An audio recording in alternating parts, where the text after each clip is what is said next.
remember about your 20s and into your 30s? You served your nation. After high school, I just spent 3 years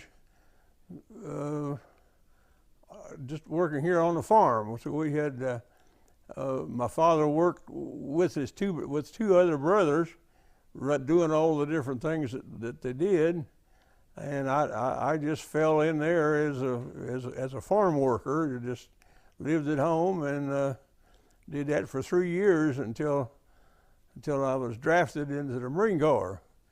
So then that took up 2 years, and after I was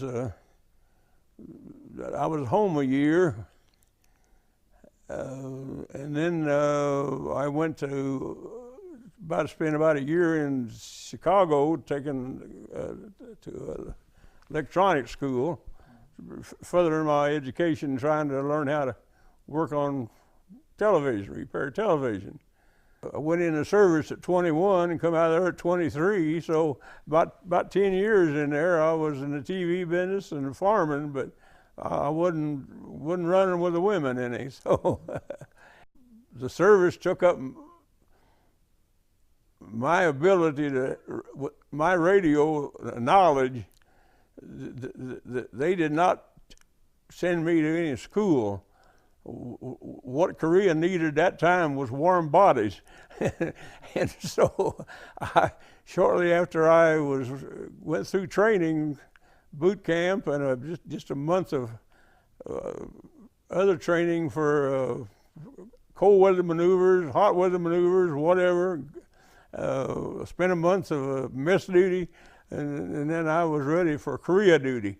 So they shipped me over at a pretty early stage.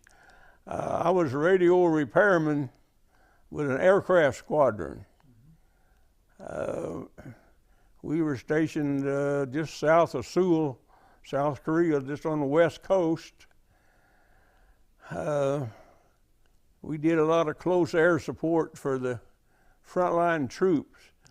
All the pilots, they had to spend, every so often they would ship them up to the front lines for a month. The pilots, even like we had, the different pilots had to go up as observers, and when we sent planes up, they were there to talk to the pilots to what they were supposed to be doing while they were on the front lines. We did a lot of the service of that for several months. And then we were under the auspices of the 8th Air Force, and then they had us doing a lot of bombing missions into North Korea. And they would send up the F-86s to protect our airplanes from the MiG-15s. The MiG-15s was come out of China by Russian pilots. I worked as a radio repairman for a few months, and then kind of like all wars go, all of a sudden we had more radio men than we needed, but they run out of electricians. So the electronics officer came and asked me if I would be an electrician. I said, yeah, I'd like to change switch over. I think I'd enjoy that. So I spent about half of my time over there as an electrician. We worked out of the same shop, doing more or less the same thing, but no longer working on radios. I was electrician, of course, airplane is, everything's electronics. I mean, it's just everything, you know. Just wires, but hundreds of feet of wire in the airplanes, and just everybody looked at, saw what the pilot looks at, you know. Well, I was instrument maintenance. I knew what all those instruments were and how to take them up, replace them, and what they did and how they operated. My job was to keep all those parts all working. Kind of discovered a way to solve a problem that had not been solved before, and then they took that on as something, as, you know, it became your solution to the problem for a lot of the radios in planes. Yes, that was a micro switch problem with the landing gear. We got new planes. I worked on the old planes. We first went over there for about 2 months. We had airplanes that were built in World War II. They were leftovers from World War II. Well, they finally about shot them all down, tore them up, wore them out. So Chance of What started up a production line and made hundreds of new World War II airplanes redesigned for the Korean effort. At the end of World War II, I understood there was a huge warehouse in California full of B-29 motors left over. So they redesigned this Corsair to accept a B-29 engine. So we had gobs of horsepower. Our little plane only weighed 13,000 pounds empty before you put all the fuel and oil and everything in it. It was just a toy as far as the B-29 went.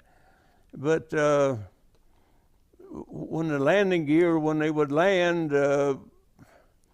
it would malfunction. I finally discovered what was happening to it at high altitude. It started along in the fall. The cooler the weather got, the worse the problem got.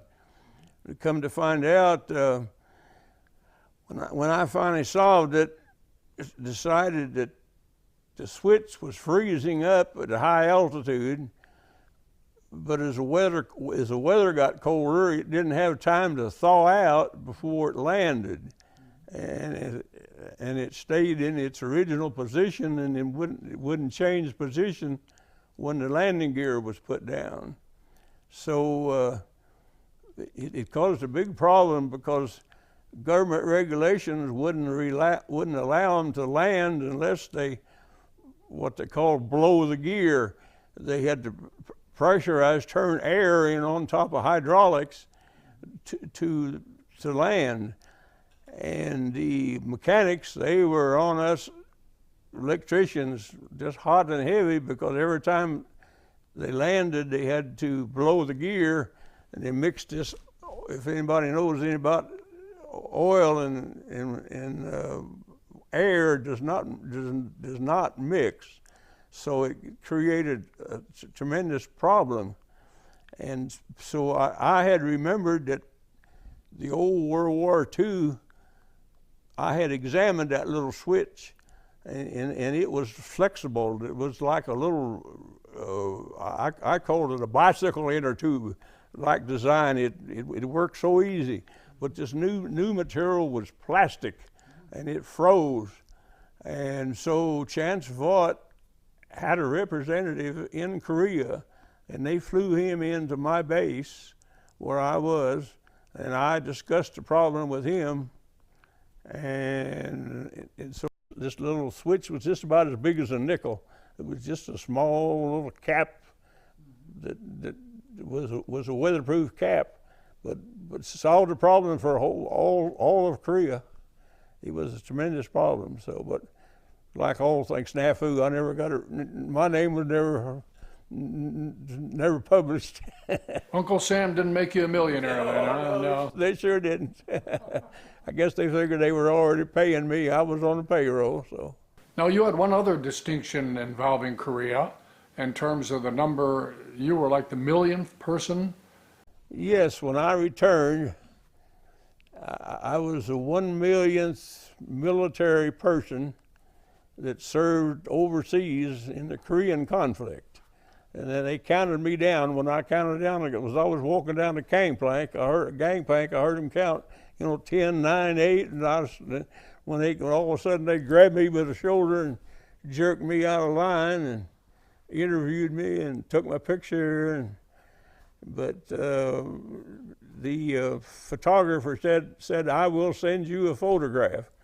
And he did do that. He sent me a photograph, no description, didn't even say what it was about, no official recognition from the Marine Corps.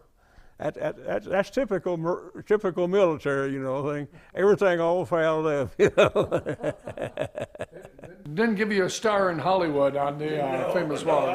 Get my, I've been to Graham's Theater, saw all the moving pictures there, but mine is not there.